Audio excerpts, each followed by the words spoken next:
Hello, Nisha. It's nice to meet you. Uh, I already sent you some questions, but maybe let me start with the first question. Could you briefly introduce yourself, please? Sure, it's nice to be here, Jakub. So I'm Nisha Sajnani. I direct the program in drama therapy at New York University, where I also oversee our Creative Arts Therapies Consortium.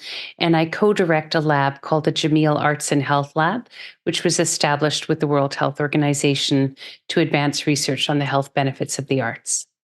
Great, perfect. Thank you. I have one question for the start. I hope it's not too personal. I'm very interested how did you begin your journey to being drama therapist? Well, like many drama therapists, I had a personal experience with theater in my childhood and in my early years that, stayed with me. I was in dance classes and then participated in I was in ballet and jazz and tap. I enjoyed all of those things. I even played viola for a little while or took viola lessons for a little while. But what stayed with me the most was drama games, participating in drama class. And I just got bitten by that bug. And I found it to be a joyful, space of belonging, a space where we could get to know each other in ways that were unexpected and often, brought people closer than in other kinds of classroom settings. And so I stayed with that work and started to apply it in community-based work with youth, and then in theater companies that had more of an educational focus, so theater and education companies. And ultimately, that led me to wanting to train as a drama therapist. Beautiful journey. So now for the first question, which I'm very interested in. You have been invited to the WHO, to the World Human Organization, and you are collaborating with them. So how did it happen, and what is the base of the collaboration? So I met with Christopher Bailey, who's the arts and health lead for the WHO, in about 2018 while I was a visiting scholar at the Royal Central School of Speech and Drama in London. And we started a conversation there about his new initiative having to do with integrating the arts into health and thinking about the role of the arts and culture and in good health and well-being. And alongside that, a colleague, Niels Ph.D. at WHO Europe, was also working on this aim and ultimately was behind the publication of the first scoping review that the WHO put out in 2019, which was authored by Daisy Van Court and Saoirse Finn, that looked at what is the evidence base for the role of the arts in health and well-being, and ultimately found that the evidence really demonstrated that the arts had a significant role to play in the promotion of good health and well-being, the prevention of ill health, and the management and treatment of disease. Ultimately, the ways in which the arts help us cope and move through difficulties that we may have health-wise. So this activity was happening. I had met with Chris. Chris had also met with Stephen Stapleton between 2018 and around 2021. They had started to work on a WHO 75, a United Nations 75 campaign during the height of the pandemic. And all of these conversations took place online. I participated in one of them. And so I came to know Stephen as well. And ultimately, Stephen, Chris, Niels, and myself started to have conversations about how we might take this work forward. And together with a global philanthropy community, Jameel, materialized and created the infrastructure for what became the Jameel Arts and Health Lab. Mm-hmm. And was it difficult in some way to speak with, not necessarily with the people you mentioned, but with some other, I don't know, doctors, psychiatrists, or whatsoever, about drama therapy and creative art therapies? Because sometimes it's about they don't believe it in some. If I say it like this.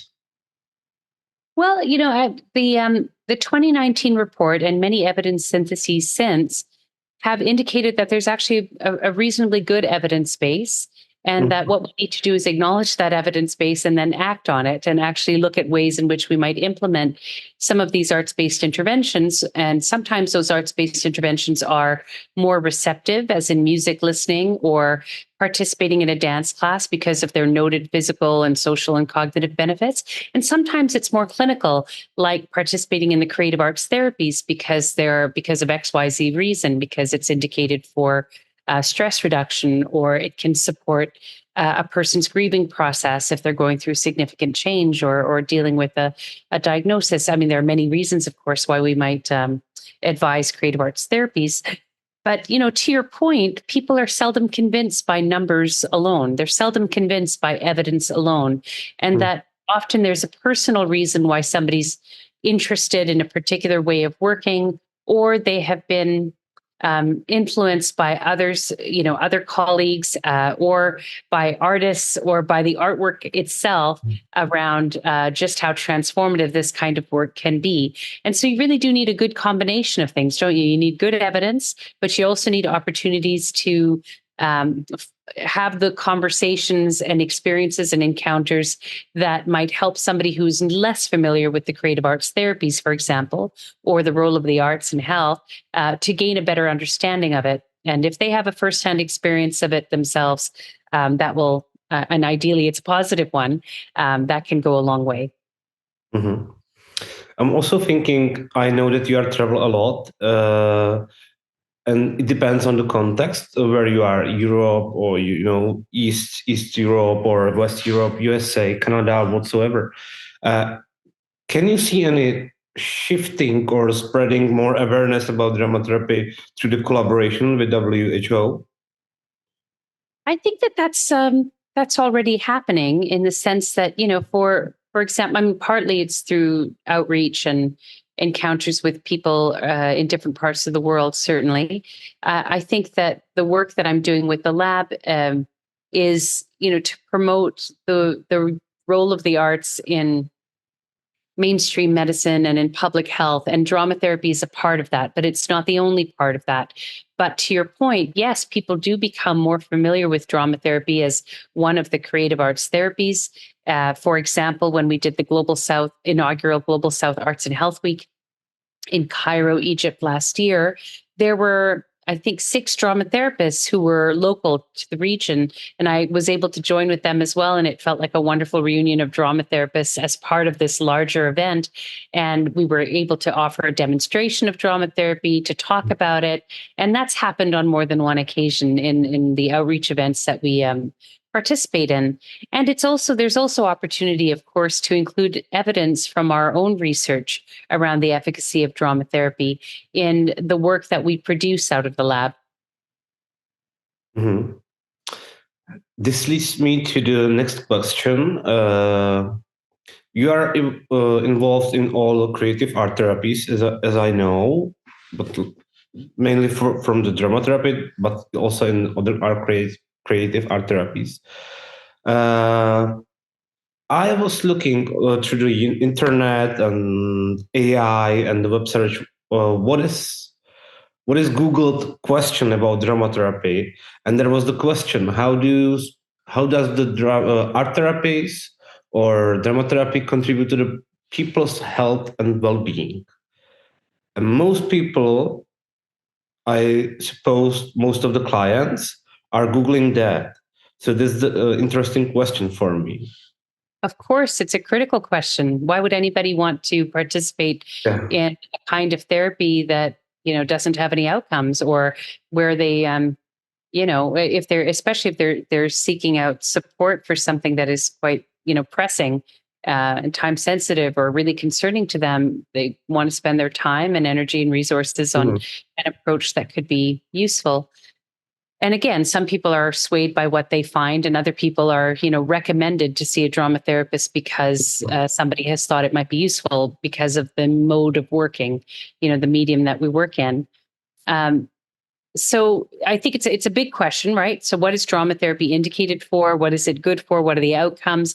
I think that I would point your listeners to journals in drama therapy. Drama Therapy Review is the official peer-reviewed journal of the North American Drama Therapy Association, and Drama Therapy, all one word, is the official peer-reviewed journal of the British Association of Drama Therapists, or the journal Arts and Psychotherapy, or actually, any related journal to a particular population area, whether it be older adults or journal specific to cancer or to illnesses affecting children, to look for examples of interventions and their outcomes in these places. Summaries of evidence are available more recently through the work of Renat Feniger-Schall, Hodor Kibi, Angel Cook, Tobias. There are a few different researchers in our field that have really put in an effort to aggregating the evidence that we do have. Callie Armstrong is another one, to communicate what seem to be the themes here and what seem to be the outcome areas that drama therapy can have a positive effect. And from your perspective, what would you say to the clients, to the group, if they will ask you, what benefits can I get from drama therapy? Or I don't know. I think that's a broader question, and I think that I would probably want to go back and take a look at my own notes as to what the research is telling us now. But certainly, you could look to drama therapy to facilitate and boost one's own creativity, divergent thinking, boost mood, to lower anxiety. These are some of the outcomes that one can anticipate from participating in improvisation, dramatic improvisation, for example. There are studies in drama therapy that have demonstrated that one can anticipate positive social and emotional learning and growth out of drama therapy when working with children in schools, for example. One can facilitate a greater sense of belonging, connectedness when working with older adults through drama therapy. There are some, again, those are a few outcome areas, but I would really recommend that your listeners take a look at the research and to discover more. And back to the traveling. I don't know if I'm sure, but I would say you from the community of the drama therapists are traveling probably most. I don't know. I know you are active in different parts of the world, and the thinking, as I would say, you have the one of the best awareness about drama therapy internationally. So can you see, maybe if we will look to the past, at 5-10 years ago and now, could you say or maybe point out some things? How do you see that the drama therapy is changing globally? Well, in 2017, I led the foundation of the World Alliance of Drama Therapy, together with colleagues from the European Federation of Drama Therapy, Anza Kata from Australia and New Zealand, and from South Africa, the British Association of Drama Therapists. There was a group of us that came together and said, now's the time to form a World Alliance, and that we are stronger together if we exchange resources, exchange ideas. We facilitate a cross-cultural understanding of what we are doing in the field. We share evidence from across our different sites. We are able to pool resources in terms of being able to communicate what drama therapy is, who it's good for, and where people can train in this field. And that led to the development of a multilingual website, an annual drama therapy week. So just since 2017, there's been a significant momentum in terms of global exchange of drama therapy, between practitioners, between associations. And in part, that's due to the formation of the World Alliance of Drama Therapy. But I also think that that's due to the pandemic. It's one of the, it was a very, very difficult time. But, we all know that one of the positive outcomes of that difficult time was the awareness that we had the technology to connect with each other like we're doing now. And, many people made good use of that to be able to share ideas with students, with each other that they otherwise may not have felt like they had access to. So there's been, I think, some significant movements in drama therapy I would point to maybe since 2016. So just over the last decade, 2016, 2017, certainly the formation of the World Alliance now, which now has, I believe, 19 representatives representing 38 countries, exchanging about standards of practice, ethics, you know, hosting an annual drama therapy week, as I mentioned, and now also helping to coordinate a World Congress every 2 years. Mhm. So the drama therapy is rising up. There's one point which came to my mind. David, when I did interview with David Johnson, he said that he hoped in 70s, 80s that the drama therapy will have many drama therapists and it will be spread out. But he can see that it will not happen. It's just like he said it, because for drama therapy you need some kind of, let's say, talent about drama, about improvisation, and he's not hoping that drama therapy will be at the same level as psychotherapy. Uh, let's say about the numbers of the psychotherapists or drama therapists. Just thinking, would you say it can be done, or I don't want difficult? to I know. too much, but I think, some people think about themselves as drama psychotherapists. I would say certainly in the States, in the US, when people get licensed, they're licensed as a creative arts therapist in New York State, but in other states, it's typically as a counselor, or if there is a licensing option, it's as a marriage family therapist, or it's a licensed mental health counselor. So they are, for all intents and purposes, psychotherapists, mental health counselors. So Mhm. they are part of a broader unit, but their specialism is drama. And other people disagree with that, and they say no, drama therapists are really something aside from psychotherapists. And if I were to think of it that way, then I probably would agree with David that it's, if we're just thinking about drama therapists who don't see themselves as part of a larger mental health, family of practitioners, Mhm. then that number will likely remain small. Mhm. I'm just thinking about that, like sometimes how psychotherapy, drama therapy can fight, or say we are not psychotherapists, we are drama therapists. So it's like how to connect more together. Uh, Hmm.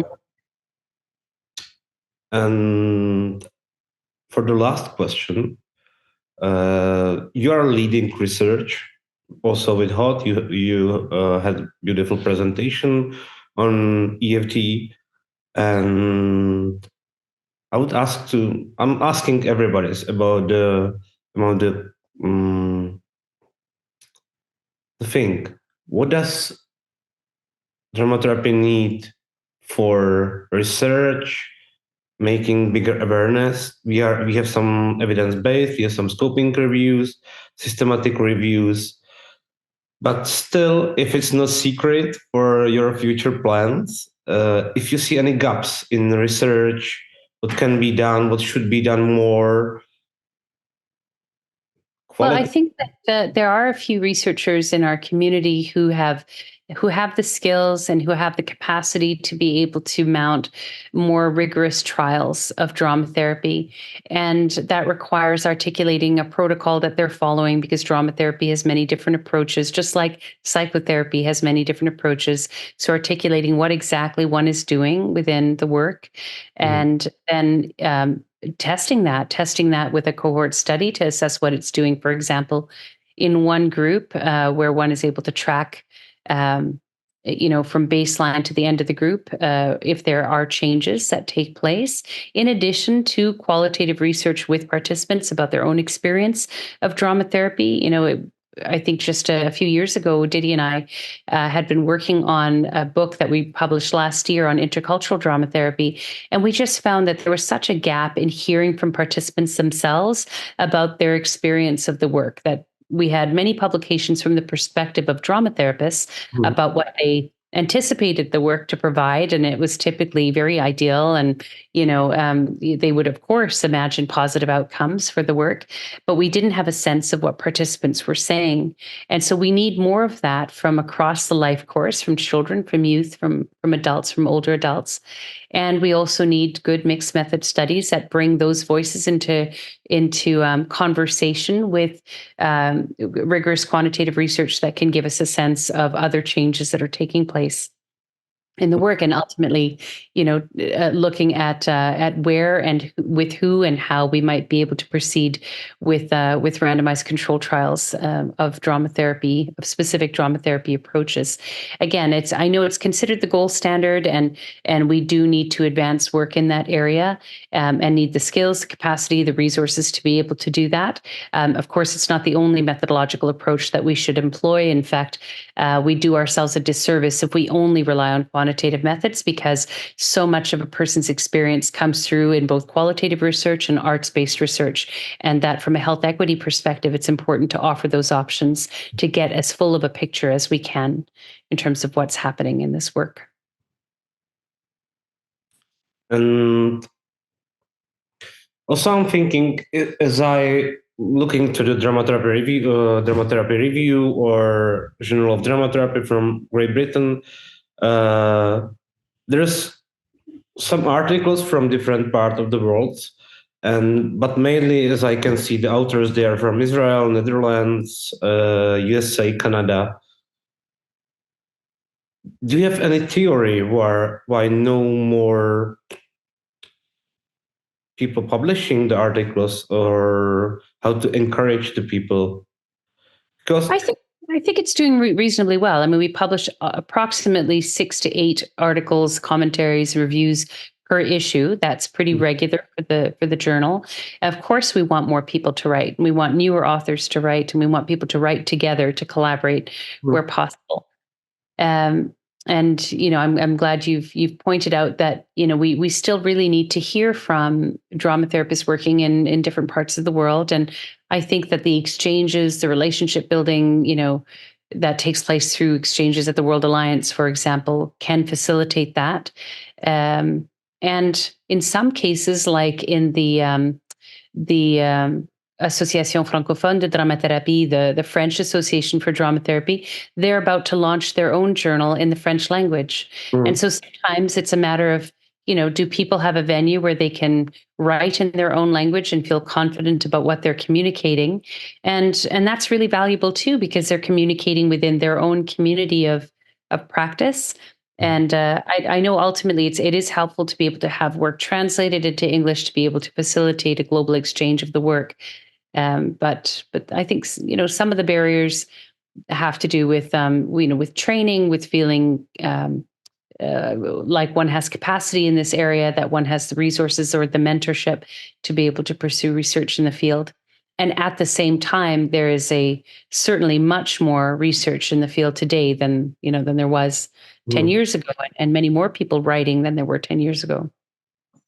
Maybe the question is how to encourage more researchers, or what to do for them, because from the statistic, I know that one guy from India commented, "It's great to hear it, that he's like watching the interviews." Some dramatherapist from Latvia told me, some people from Great Britain or different Czech Republic, different parts of the Europe and the world generally.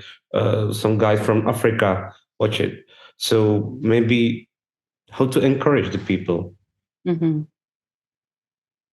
Well, it sounds like you're doing that through this series. You're hoping to encourage people. Yeah, that's. And of course, every training program seeks to inspire and encourage their students to explore their own curiosities about their work, and to share that in different forms, performance, conference presentation, academic publication, film. There are many different paths that people have taken to encourage others around their curiosity about drama therapy. Okay. So we are almost at the end of our time. The last special question, I didn't write it to you. What would you wish if you can imagine, it's year 2030. And is there any wish for drama therapy or any vision where should be the field globally in 2030?